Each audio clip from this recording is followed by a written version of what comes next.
अस्सलाम वालेकुम नाजरीन, मैं हूं मोहम्मद अब्दुल हकीम। 7H न्यूज़ में आपका इस्तकबाल है। चांद बाग की रहने वाली एक खातून जिसका नाम रूबीना बानो है, इनकी एक बेटी एग्ज़ाम देने के लिए गई हुई थी। अचानक यहाँ पर दंगे शुरू हो गए।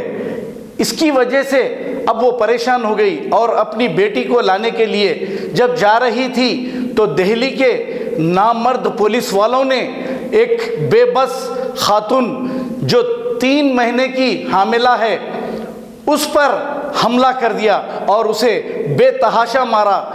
इन पुलिस वालों को शर्म आनी चाहिए, या फिर इन हुकूमतों को जो चला रहे हैं इनको शर्म आनी चाहिए, या नहीं तो फिर होम मिनिस्टर अमित शाह को शर्म आनी चाहिए। इन सबको अगर शर्म नहीं आती तो डूब मरना चाहिए। बहुत ही अफसोस की बात है एक खातून पर इस तरीके से हमला करना।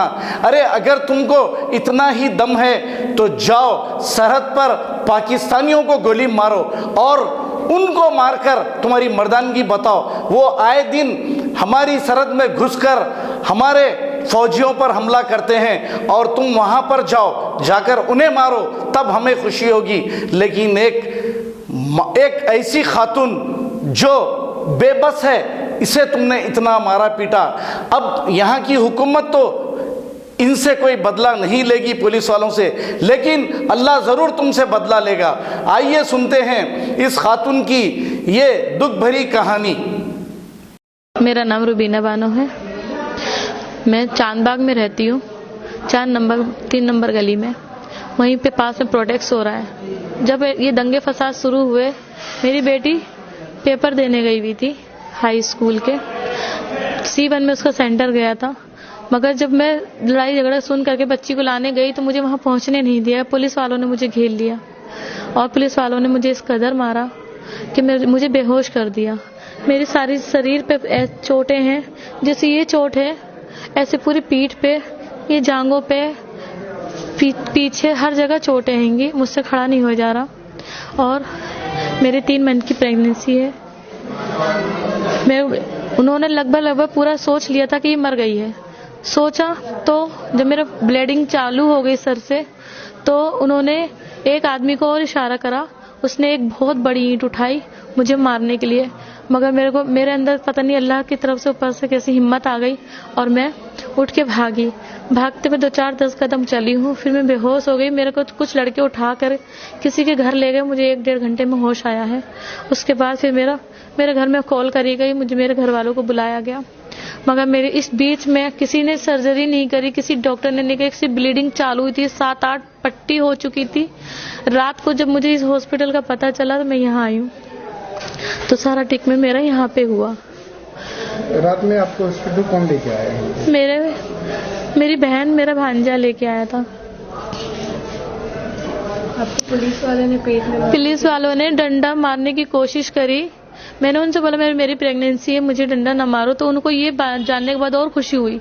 वो मुझे और उन्होंने हद भर बहुत चाहा कि ये खत्म हो जाए, और उन्होंने बिल्कुल सोच लिया था ये मर ही चुकी है, तो इस बिना पे छोड़ दिया कि जब पूरा शरीर मेरा खून से बिल्कुल तरमतर था, तो वो सोच रहे मर गई है। तो एक आदमी और मेरे पर ईंट मारने जा रहा था। जब मेरी अचानक से एक बेग चौक करके मेरी आंख खुली, मैं वहां से अपनी जान बचा के भागी। मैं ये चाहती हूँ जितने भी हमारे मुसलमान भाई बहन चोट खाए हुए उनको मेडिसिन मिले, दवाइयाँ मिले। दिल्ली सरकार से बहुत अपील है मेरी, हर जगह एम्बुलेंस का इंतजाम करा जाए। कल एम्बुलेंस खड़ी थी, मगर पुलिस वालों ने उन एम्बुलेंस का इस्तेमाल नहीं करने दिया और ना कहीं गवर्नमेंट हॉस्पिटल में जाने दिया। बहुत परेशानी उठाई गई है। कल आज भी दंगे फसाद हो रहे हैं। मुझे दिल्ली सरकार से बहुत अपील करना चाहती हूँ, और जो स्कूल में पेपर शुरू हैं या तो स्कूल बंद करा दिए जाएं, और अगर CBSE के पेपर नहीं कैंसिल हो रहे हैं तो आप गाड़ी की सुविधा कराई जाए, बच्चे पेपर देने जाएं, बच्चों को फिर लाके उनके घर में सुरक्षा से पहुंचाया जाए। हमें बहुत खतरा अपने बच्चों के लिए, या तो फिर पूरा साल हमारे बच्चों का खराब हो रहा है। हम नहीं चाहते हमारे बच्चों का पूरा साल खराब हो। और तो पेपर कैंसिल हो भी जाएंगे, मगर CBSE वाले पेपर कैंसिल करने के लिए मना कर रहे हैं। हमें उनसे बहुत गुजारिश है, दिल्ली सरकार से बहुत गुजारिश है कि हमारे बच्चों की सेफ्टी के लिए, खास तौर से लड़का लड़कियों के लिए बहुत जरूरी है। हकीम मोहम्मद हनीफ चिश्ती की निगरानी में कई अमराज के इलाज किए जाते हैं।